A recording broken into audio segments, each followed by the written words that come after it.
now that you got a few ideas together that you're ready to show your client, in this case it's you, but going through the motion of how would you take these looks and create something that you can show a client that's worth showing them, that then gives a good direction for them to choose which way to go. So what I do next is I'll go ahead and zoom out a little bit. And again, we see our mood board. We got a lot of stuff going on here. We can clean this up if we want to. In this case, I'm just going to move things a little bit tighter here so I can make a brand new artboard. I'll hit Shift and the letter O to get my artboard tool.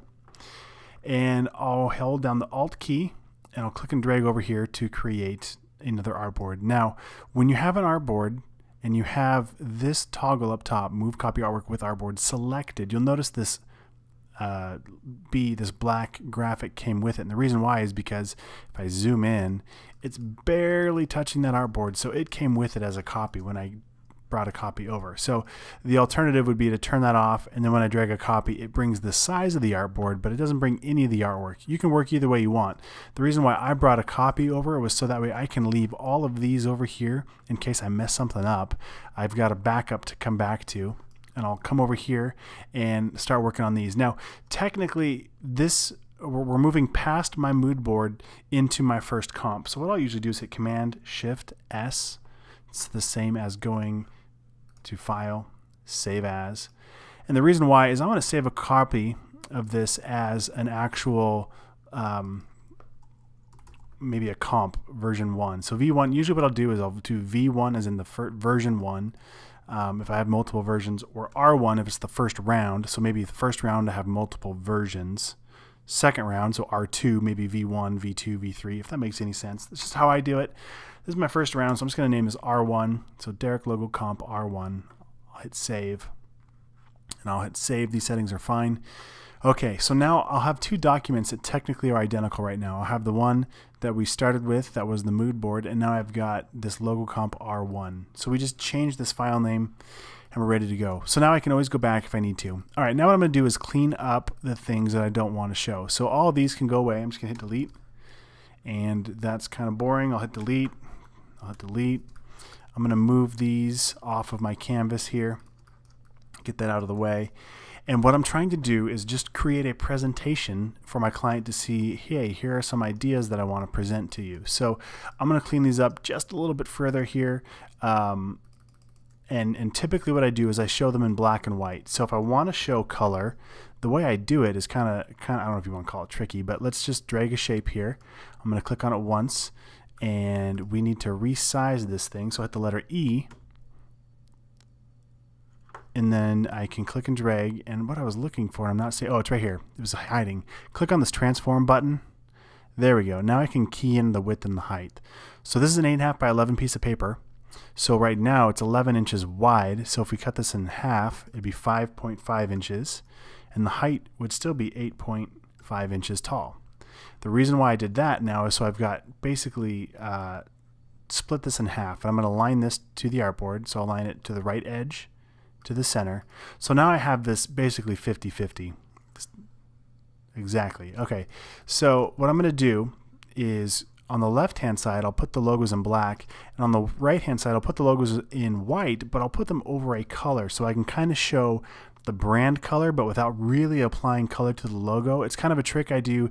That way it has the connotation of the brand, but you're not using the color as a crutch for the logo, and you'll see what I mean in just a second. So what I'm going to do is click on this gradient tab. I'm going to click on radial gradient, which will apply radial gradient to this. I'll hit the letter G to get my gradient tool. I'm going to click and drag from about the top left to the bottom right to get a nice subtle gradient. And now I want to change this color. So I'll click once on this gradient slider.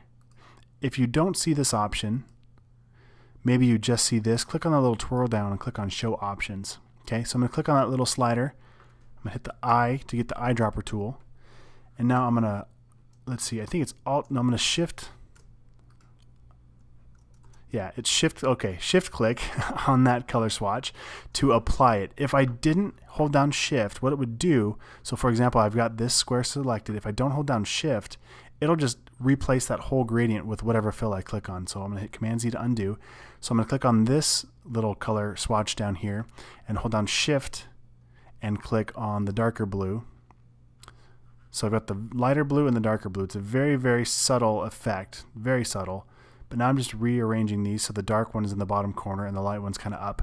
It's very subtle, but that way it kind of gets a smooth gradient from the top left to the bottom right, just to add some visual dynamic interest, I guess you could call it. So now what I'm going to do is finish up these logos here, and I'm just going to put them in black and white. So this logo here, I'm going to turn off I'm going to get rid of that fill.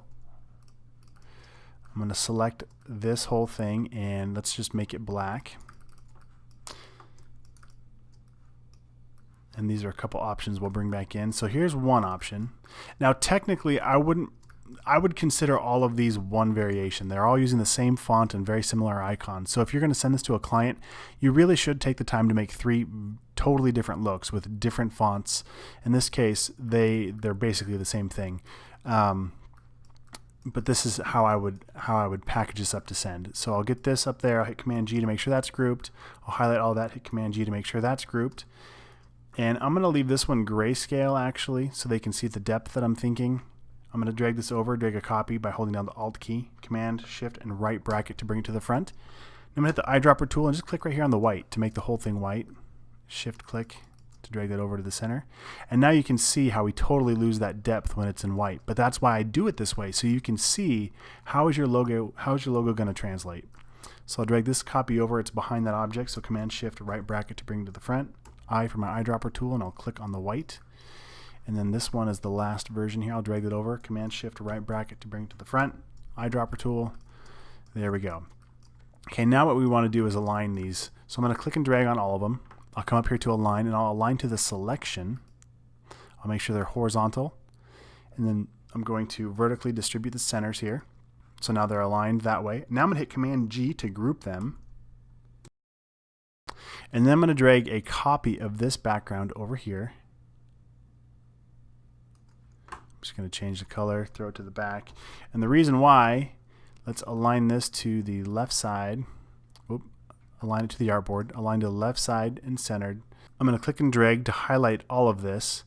And then I'm just going to click one more time on this background layer. And what that does, I wasn't pushing anything else, I just clicked once on it. It will tell the alignment options to align to the key object. So the key object is now this background. If I click once on this object, it makes this the key object. But I want the background to be the key object because I want to align my logos horizontally and vertically, so that way they're perfect. Now I can click on that background and delete it and do the same thing over here. So I'm going to click once on that logo. I'm going to shift click over here against that. I'll click one more time to make this my key object. I'm going to align them to the top. And then for the bottom logo, I'll click once, shift click over here, and then now without touching anything else, click once to make that my key object. And now align that to the bottom. Okay, so now all I have to do is click and drag on these over here, shift click to remove my background from this selection, because right now I just want to align it to the selection. Whoops, not aligned that way, but distributed. And now I want to center them, Command G to group, shift click the background to get that part of the selection. And now without touching anything else, I'll click one more time to make that my key object. I'll make it horizontal and vertically centered. There we go. And now we've got 2 side-by-side looks at a few different logo options. Okay. And then typically what I would do to wrap this up, I would just drop in some numbers. So I'll hit the type tool, put number 1, drag a copy down here, and hit Command D to quickly step another one down there at the same distance apart. Number 2 and number 3. And if I have 2 looks that are basically the same thing, in this case these are identical, so I might put this as 2A and this one as 2B. Alright, and that is what I would send to a client, just like this. One more thing though, to get it out of the box, we're going to learn that in the next lesson. I'm going to go through and show you how I export these artboards to send for comps.